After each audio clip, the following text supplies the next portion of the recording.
Me chamo Leonardo Martinelli, sou advogado e você está assistindo o canal Explicando o Direito. Para você que trabalha numa jornada acima das 6 horas diárias contínuas, você tem direito, como está previsto no artigo 71 da CLT, a 1 hora de intervalo, que é o chamado horário de almoço. Nesse momento, você pode, nesse 1 hora no mínimo, almoçar, comer sua refeição, para que você depois siga executando o seu trabalho conforme contratado. E nessa 1 hora que você tem ali a seu direito para fazer a sua refeição, o alimento que você tem para consumir, você trouxe da sua casa. Porque na maioria das vezes, os empregados não têm a condição de voltar ao seu lar para almoçar junto de sua família, por exemplo. Seja muito das vezes por questões de distância. Às vezes tem pessoas que trabalham em cidades diferentes da que residem, então não dá tempo para, no intervalo de 1 hora, chegar até sua residência, comer o seu alimento e voltar para o trabalho. Então, nesse caso, existem empresas que dão alimento ao funcionário, que dão refeição, têm um refeitório e fazem o alimento, a comida, para o funcionário, tirando do funcionário a necessidade de preparar o seu alimento durante a jornada de trabalho.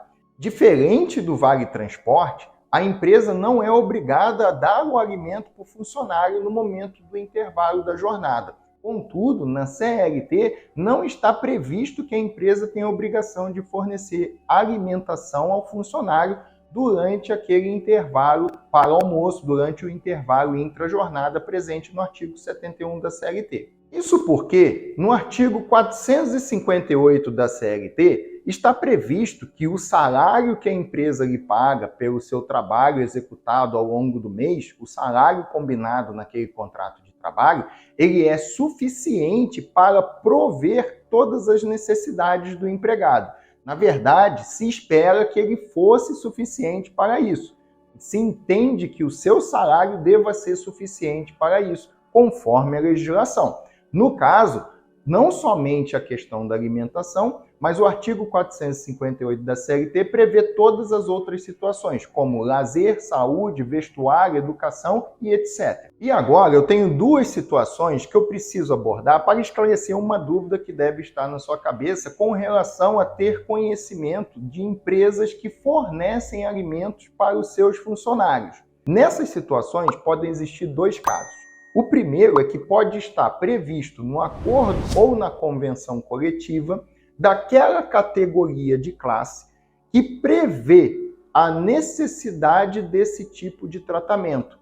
Essa necessidade de fornecer alimento ao funcionário no intervalo intra-jornada, se estiver previsto no acordo coletivo ou na convenção coletiva daquela classe, ela pode ser através da alimentação no refeitório ou substituída por vale alimentação ou ticket alimentação, onde a empresa vai fornecer esses tickets e o funcionário vai trocar nos estabelecimentos comerciais que possam existir aos arredores da empresa. E a segunda situação que pode levar uma empresa a passar a fornecer um espaço de refeitório e uma alimentação adequada aos seus funcionários para o intervalo intra-jornada é o Programa de Alimentação do Trabalhador, conhecido como PAT.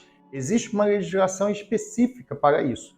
No caso, esse PAT, as empresas que aderem a esse programa, elas vão fornecer alimentação para os seus empregados a um custo simbólico que será descontado no contra-cheque de cada um mensalmente. Não é o exato valor que aquela refeição teria, seja no custo ou comercialmente falando. É uma situação que eu vou te explicar um pouquinho mais na frente no vídeo, que a empresa precisa, de alguma forma, descontar o valor, não podendo ser gratuita. Então, as empresas que estão utilizando o PAT, que são cadastradas no PAT, são empresas que têm um porte de lucro real. São empresas que, para a situação comercial, para a situação fiscal, elas estão enquadradas como de lucro real. Nesse caso, essas empresas que estão nessa categoria e utilizam do PAT, fazendo o alimento para os seus empregados, elas conseguem descontos, abonos, incentivos fiscais no momento que têm que prestar contas com o governo.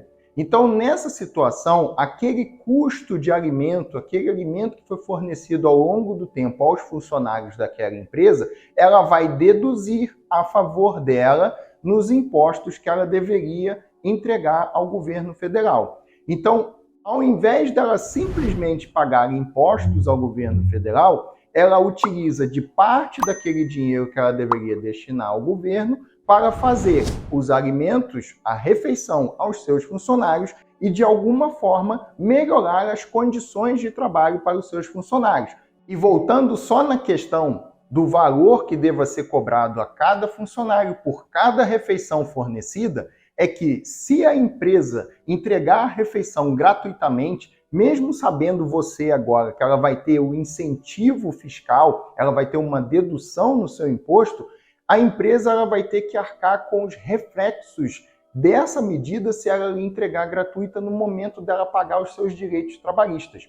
Porque qualquer tipo de direito, além do salário, que possa ser entregue de forma gratuita, sem qualquer contraprestação, sem qualquer onerosidade, sem qualquer retorno, pode ser entendido como parte do salário e acabar entrando como reflexos nos outros direitos trabalhistas. Essa previsão está presente na própria questão do PAT, na própria legislação do PAT, do Programa de Alimentação do Trabalhador. Para quem assistiu esse vídeo até aqui, muito obrigado pela sua participação. Verifica de verdade se você se inscreveu no canal. Se você ainda não fez isso, o momento é agora. Assistiu o vídeo até esse ponto é porque esse vídeo te ajudou.